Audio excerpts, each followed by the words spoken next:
ઓહો ભાઈ, અહીંયા તો બીક લાગે એવું છે. બરે મને બીક લાગે. હલો નમસ્કાર, જય શ્રી કૃષ્ણ. હું છું તમારો પ્રિય ખજૂર. અત્યારે પહોંચી ગયા છીએ અમે શિકાગો અને સવારમાં અત્યારે મારી ફેવરેટ હલો હાય ફાય વન મોર ટાઈમ ખુશભાઈ કેમ છો? લંચ કરશું આજે અને લંચ કરી અને આખી મેં તમને કીધું ને કે જેટલા લોકો છો બનેલા રહેજો, તમને આખી અપડેટ આપીશ. દાદા ભૂખ લાગી છે કે?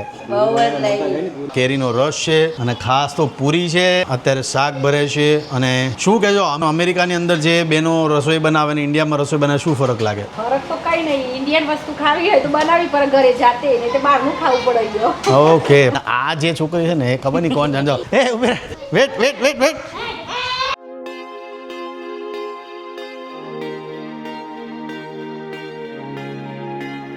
સ્વીટ આપણે ખાતા નથી ભાઈ. હો વાત ને એક વાત, અમેરિકાની અંદર બેનો રસોઈ જબરજસ્ત બનાવે છે, એમાં હું 110% શ્યોર છું. જ્યાં જ્યાં ખાઈએ છીએ ત્યાં રસોઈ મસ્ત હોય છે. આ ટ્રાય કરીએ કેવી છે. રસ છે, ચણા છે, પાપડ છે, પૂરી છે. કઢી એન્ડ રાઈસ બનાવ્યો હોત ને બહુ હતું. અહીંયા હું રોકાણો છું, શિકાગો આવ્યો તો બોસ્ટન હતો, બોસ્ટનથી ન્યૂ જર્સી આવ્યો ને ન્યૂ જર્સીથી સીધો શિકાગો આવ્યો છું. આ તમે અમેરિકાના ઘરો જોશો, જેટલા ઘર છે ઘરોની વચ્ચે સ્પેસ તમે જુઓ, રોડ જુઓ અને આ ઘર જુઓ તમે. અને જે ઘર છે ઘરોની ઉપર જે છે એ ડામર શીટ છે. પિલુદ્રા ગામ છે કે ઘણા 4-5 ઘર એવા બનાવ્યા હતા જેમાં ઉપર ડામર શીટનો ઉપયોગ કર્યો હતો. આ અમેરિકાની અંદર સ્ટ્રક્ચર એવું હોય છે કે વરસાદ છે, બરફ છે, એટલું બધું પડતો હોય તો જેના લીધે પાણી લીકેજ ન થાય, એટલે એના કારણે આ લોકો ડામર શીટનો ઉપયોગ કરતા હોય છે. અને 70-80 વર્ષ સુધી આ ડામર શીટોને કંઈ થતું નથી. હવે સીધા આપણે જઈએ છીએ સ્ટ્રોબેરી ગાર્ડન. તમને બતાવીશ કે અમેરિકાની અંદર સ્ટ્રોબેરી ગાર્ડનો કેવા હોય છે. એટલે બ્લુબેરીના ગાર્ડન અમેરિકાની અંદર કેવા હોય એ પણ તમને બતાવીશ. તો પહેલાં આપણે સ્ટ્રોબેરી ગાર્ડનમાં જઈએ, બ્લુબેરીના ગાર્ડનમાં જઈએ અને આવનારા સમયમાં ખેતી પણ બતાવીશ.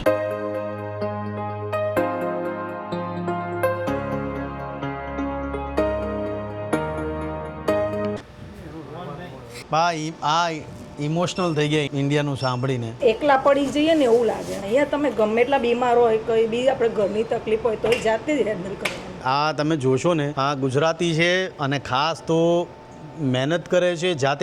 અત્યારે ઇન્ડિયાને મિસ કરે છે બહુ. શરૂઆતમાં તમે મહેનત કરો છો એટલે તમને લાગે, પણ 3 વર્ષ 4 વર્ષ તમે સંઘર્ષ કરશો, ભગવાન પર ભરોસો રાખશો ને એટલે તમને ભગવાન રસ્તો બતાવશે ને બતાવશે. હવે મેઇન વાત એ છે કે તમે મહેનત કરશો તો ભગવાન દેશે જ તમને. ચિંતા કોઈ જરૂર જ નથી. મહેનત કરો માતાજીનું નામ લઈને. જે વસ્તુ થઈ જાય ને પછી એ લેટ ગો કરી વિચારે હવે ચાલો થઈ ગયું, હવે કામ કરવાનું. B positive. જય માતાજી ભાઈ. હવે હું આવી ગયો છું, હવે ભાઈ પોઝિટિવ કે આ પોઝિટિવ તમે આ એટલે અમને આનંદ થયો. ખુશ થયા. બધી પાછું એનર્જી બસ એટલે મળીએ પાછા જલ્દી.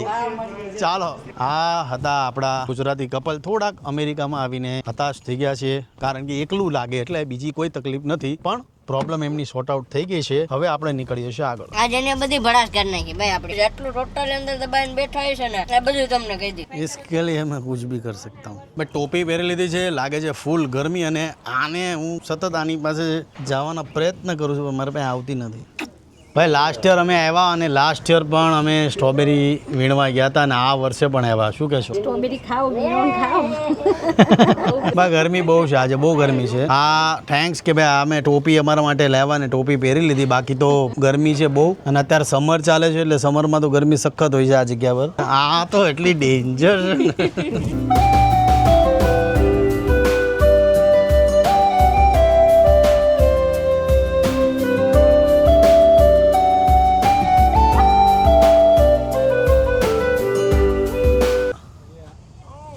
હાલો ભાઈ, અમેરિકાની અંદર સ્ટ્રોબેરીના ગાર્ડનો કેવા હોય, બ્લુબેરીના ગાર્ડનો કેવા હોય એ જોઈએ આપણે. અહીંયા જો અત્યારે અમે આવ્યા છીએ સ્ટ્રોબેરી, ખાસ સ્ટ્રોબેરી તોડવા માટે અહીંયા આવ્યા છીએ. એટલે આ અમે લઈ લીધું છે અમારું બોક્સ, જેની અંદર સ્ટ્રોબેરી અમે તોડશું. બધા એક એક કરીને લેવાનું ચાલુ કર્યું.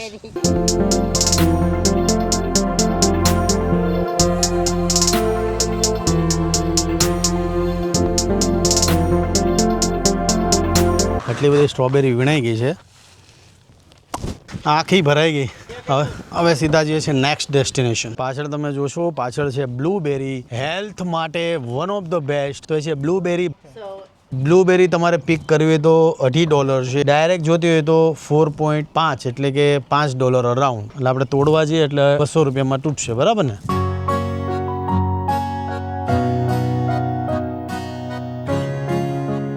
ધરતી પરનું અમૃત એટલે બ્લૂબેરી. મોટા મોટા ડૉક્ટરો પોતાના બ્રેકફાસ્ટમાં મોર્નિંગમાં બ્લૂબેરીનો ઉપયોગ કરે છે, કારણ કે બ્લૂબેરી છે હેલ્થ માટે અમૃત તમે કહી શકો.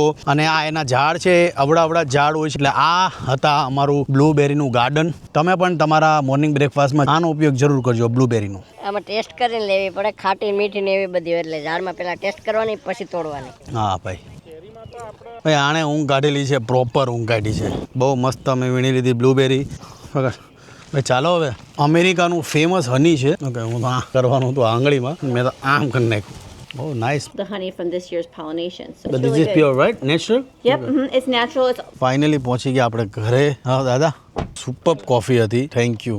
અત્યારે લાપોર્ટ થઈને સીધા નીકળશું શિકાગો, ને શિકાગો થઈને આપણે નીકળીએ છીએ સાઉથ ડકોટા. ઓલમોસ્ટ 14 કલાકની જર્ની છે. ડ્રાઈવ કરશું ને પહોંચશું આપણે સાઉથ ડકોટા.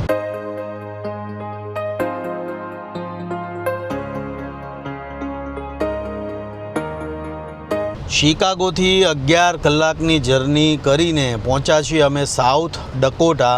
આમ તો અમેરિકાનું આમ ખૂણાનું છેવાડાનું સ્ટેટ તમે કહી શકો સાઉથ ડકોટા. બ્યુટીફુલ જગ્યા છે. આ જગ્યાને જુઓ એટલે તમે સ્વિટ્ઝરલેન્ડને ભૂલી જાઓ એવી પ્લેસ છે આ.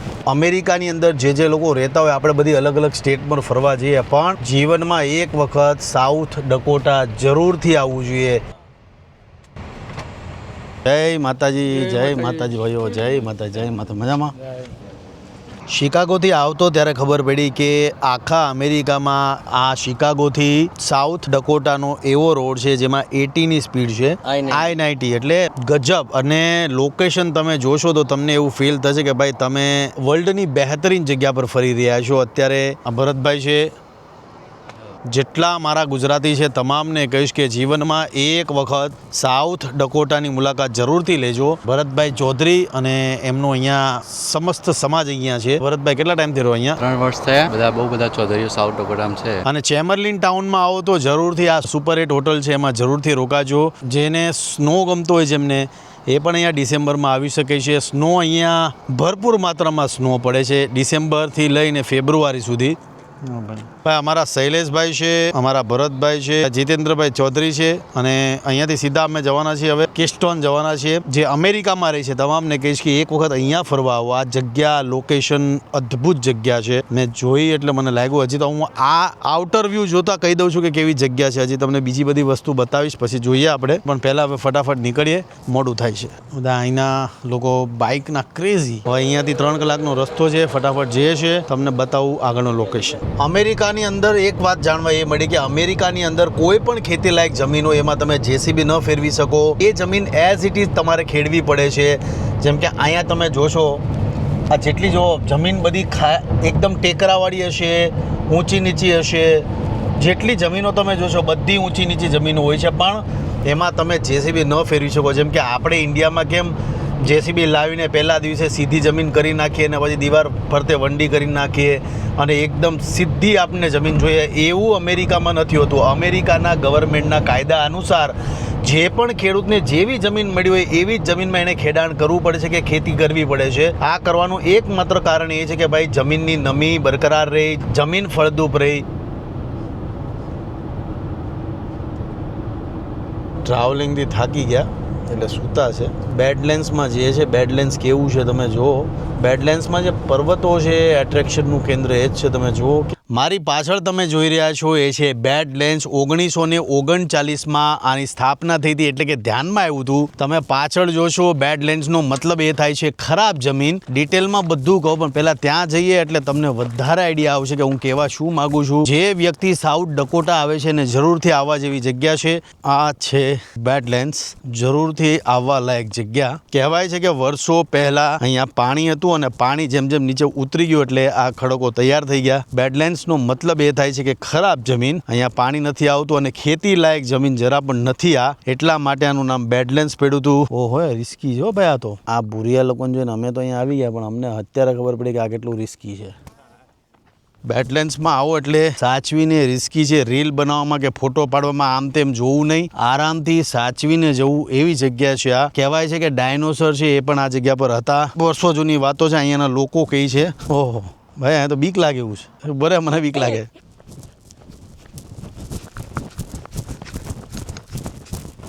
ઓ માય ગોડ ભાઈ, આ છે બેડલેન્ડ્સ. 1939માં આની સ્થાપના થઈ હતી. ભાઈ આરામથી રિસ્ક નથી લેવાનું ભાઈ. હજી ઘણું ફરવાનું બાકી છે. સ્થાપના ઇન શોર્ટ ધ્યાનમાં આવ્યું હતું 1939માં. આ જગ્યા જો બેડલેન્ડ્સ, ખેતીલાયક જમીન જરા પણ નથી, પણ તમે અહીંયા ઊભા રહેશો. ફોટોગ્રાફીનો જેને શોખ હોય, જેને રીલ બનાવવાનો શોખ હોય, સાઉથ ડકોટાની અદ્ભુત જગ્યા છે. જરૂરથી આ જગ્યા પર વિઝિટ કરો. પણ એક વાત ખાસ કહીશ કે બહુ ધ્યાન રાખો, બહુ સાચવી ન હો. રીલ બનાવવામાં કે ફોટા બનાવવામાં આમ તેમ જોવાના ચક્કરમાં અટવાઈ નહીં જતા. લોકેશન અને જગ્યા જોવા લાયક છે.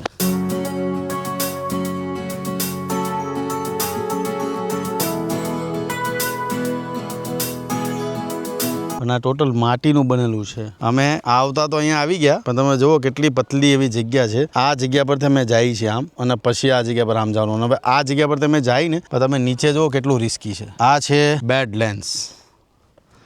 નામ જ બેડલેન્ડ છે. બોલો, બેડલેન્ડ્સ એટલે ખરાબ જમીન.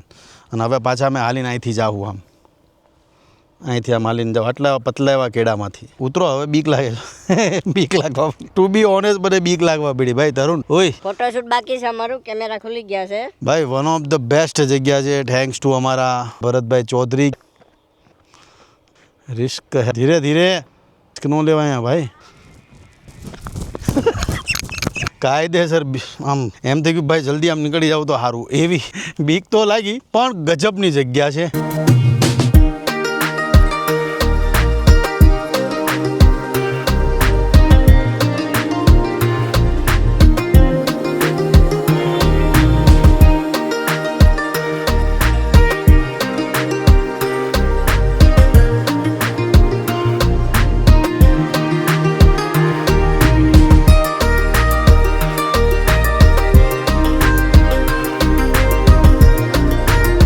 મસ્ત વિઝિટ પ્લેસ છે, ક્લાસિક પ્લેસ.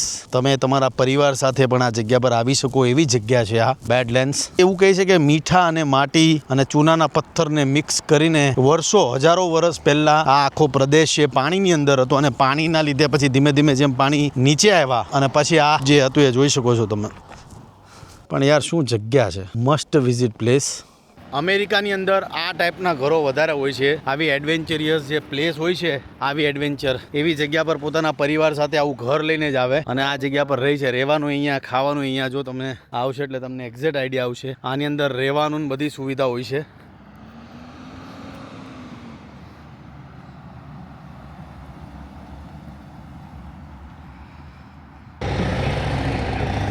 બાઇકના શોખીન હો ભાઈ. હવે સીધા જઈએ. 7:30 વાગ્યા છે.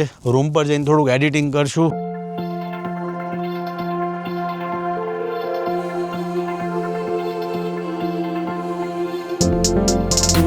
આજ માટે આટલું છે. કાલે ફરી પાછા મળીએ છીએ આપણે નવા વ્લોગ સાથે. બીજું કે તમને કાલે સાઉથ ડકોટાના સારા વ્યૂઝ બતાવીશ અને પ્રોપર એરિયા બતાવીશ અને પાછા મળીએ છીએ. જય માતાજી, જય શ્રી કૃષ્ણ. કાલનો વ્લોગ જોવાનું ભૂલતા નહીં. જય માતાજી, જય શ્રી કૃષ્ણ.